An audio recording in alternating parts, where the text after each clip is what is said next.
Welcome to my peptide showcase. Thanks for tuning in. I'm going to introduce you to the idea of peptides in this video, which are some of my favorite little known natural longevity tools. And then in the coming series, I'm going to introduce you to each of my buddies one by one. Super fun. Stay tuned. So just a quick disclaimer. I am not your medical doctor. I am not a medical doctor. This is not medical advice. It is for informational purposes only, and I am in no way endorsing that you use peptides unless under the supervision of a trained medical professional. So with that, let's dive in. What the heck are peptides? Peptide is just a fancy term for a small protein. And in this context, the peptides I'm talking about are natural, what I call master regulators of the body, much like hormones. Many are essential for life. And your body produces hundreds of them in varying amounts according to your biological needs and your age. So well-known examples are things like insulin, oxytocin, glucagon, growth hormone. There's so many of them. And of course, the world's most famous peptides, the GLP-1 agonists like Ozempic, aka semaglutide, and others. Just a side note, when most people hear the word peptide, they think of collagen. Collagen's a peptide too. There's lots of other kinds of peptides that are not master signaling molecules. So collagen is more like a structural one, but it doesn't have the signaling functions that the ones I'm speaking to here have. So in a therapeutic sense, peptides can act a little bit like stem cells in the way that they can heal and rejuvenate the body, do things that most standard medicine doesn't really do very well. So experts in the field even think that peptides beat stem cells in terms of utility. And this is partly because stem cells must actually land in the correct tissues or locations in the body to have the desired effect most of the time. But peptides are so small that they can diffuse throughout the body very, very quickly, and so can act systemically. This also means that they work wherever they are most needed in the body when you use them. They don't need to be targeted to a particular ailment, let's say. Super cool. So I use 8 or 9 different peptides in my practice according to a person's unique needs. So not 8 or 9 at once. We might do 1, 2, maybe 3 at a time. I personally rotate through 5 or 6 of them myself just for longevity purposes. A few times a year, I'll do a course of peptides. If I get really sick, or if I'm injured, or I need circadian rhythm correction following travel across a heap of time zones, for example, I'll bring in a specific peptide. So they have different applications. And there's probably about 60 of them in the therapeutic space that I'm speaking to. So why use peptides? Like many wonderful things in our bodies, we produce tons of them when we're young, but production just drops off with age. However, like lots of wonderful things like supplemental hormones, we can reintroduce them later in life, and the body remembers that signal and responds in kind. It's kind of like sending your body a molecular use signal. Medically, as an adjunct therapy to healthy lifestyle, of course, they're always an adjunct. Peptides can slow, stop, or even reverse many conditions that traditional allopathic medicine cannot, such as traumatic brain injury, neuropathic pain, IBS, Crohn's, and so on. They can also massively accelerate healing from injuries, wounds, surgeries. They can help reinstate healthy sleep, boost energy and hormones, and prompt incredible weight loss in those who've been weight loss resistant for years, as we've seen with the GLP-1s. Remarkably, some peptides have even been found to reverse cellular aging in human and animal studies. It's pretty amazing. So for these reasons, many longevity experts, biohackers, and health optimizers use them as anti-aging medicine and for performance enhancement and aesthetic purposes. When I started using them myself 5 years ago, I noticed significant improvements in a number of aspects of my health, despite being already in pretty good shape. Some changes happen quickly, others happen more gradually, and I'll come back to what one might be able to expect when using hormones in a bit. So a question I get asked a lot is, if they're so amazing, why have I not heard about these things? Well, they're big in European functional medicine, and they have been for a long time, decades, probably about 50 years. And they were originally pioneered by a brilliant Russian scientist named Kavinson back in the 1970s, and they've made their way into the best institutions in functional medicine globally only more recently. They are not a thing in standard allopathic medicine, at least not in North America. Doctors, nurses, even naturopathic physicians are actually not even allowed to talk about them in practice, according to their certifying boards. It is pure insanity. Why? Well, that's a political answer I'm not going to go down, but you can't patent natural molecules, and I'm going to leave it there.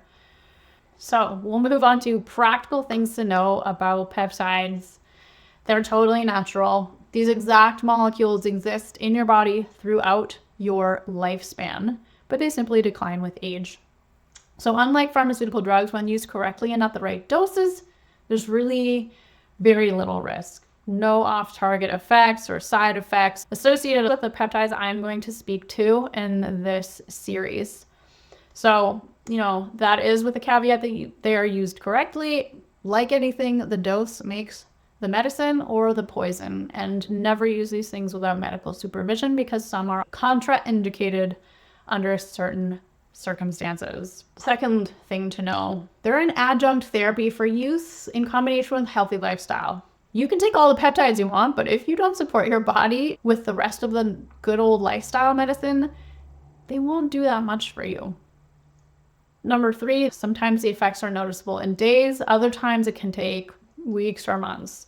I noticed, for example, just 5 days into using a peptide called Epitalon that I was sleeping better than I had in years. And when using BPC 157, I felt better and more energetic daily. Now, if you were like, what were those peptides again? I'm going to highlight them in my peptide series, so stay tuned. Fourth thing to know, you don't need to take them on an ongoing basis. So a course of these things runs generally 4 to 12 weeks. Often the recommendation is to do 12 weeks to see the full effects, depending on the peptide. That can often be sufficient for the intended outcome, but it sometimes can take 6 months or longer to heal from difficult or debilitating conditions like chronic Lyme, mold, CFS, fibromyalgia, the long C word, shall not be mentioned, etc. For longevity and health optimization purposes, though, many experts use them cyclically every 4 to 6 months or more in a year, or some of them on an ongoing basis with little breaks. So I do them cyclically several times a year, and according to what I need. Administration, here's a little fun part. They're usually taken as injections. Don't freak out though. The injections sound scary, but they're super easy. Teeny tiny diabetes, not even painful. Diabetics do this every day. Excitingly though, oral forms of them are now becoming available. Some of the big hitters, for example, are now available orally, and the new data suggests that they work pretty much as effectively for most things. Yay! The last thing to know, sourcing is critical. It is very hard to find a reliable source for these, and there are very few companies I trust in North America. So it is important never to source cheap peptides or take them from an unknown source, as many are impure and may cause awful side effects and potentially permanent damage. It is no bueno. Okay, so coming back full circle, what to expect using peptides. Since we act systemically through the entire body, a huge bonus of peptides is that they can help treat all sorts of issues at once, regardless of where you inject them. This includes things people might not even be conscious of, like old scars or injuries that cause them a low level of pain that they sort of forgot about but just live with. Or better yet, pain that they're aware of and want to get rid of, as well as general wear and tear on tissues like the heart, the liver, the digestive system, the brain, things we actually don't feel at all. And we all need this kind of healing. Over time, we don't heal those little bits of damage very well. So when using them in an acute way to treat wounds, say immune issues, critical medical things, depending on the situation and the type of peptide used, this degree of broad strokes healing can often cause some degree of fatigue and often like a dull ache or pain temporarily as tissues heal, which is quite common with like healing of tissue and bones. And for immune regulating peptides, things that combat pathogens, it's common to feel a bit under the weather or tired for the first few days, depending which pathogen one is harboring and the peptide dosage. When using them for general health optimization, most people don't really notice much at all by way of physical sensation, but with some, they can feel a bit of a boost in mood or energy, say.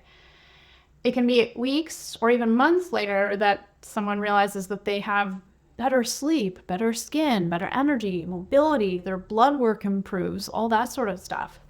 For instance, semaglutide or Ozempic, all those GLP-1s, are a literal miracle for people with high blood sugar, cholesterol, cognitive health concerns, of course, when combined with proper lifestyle measures.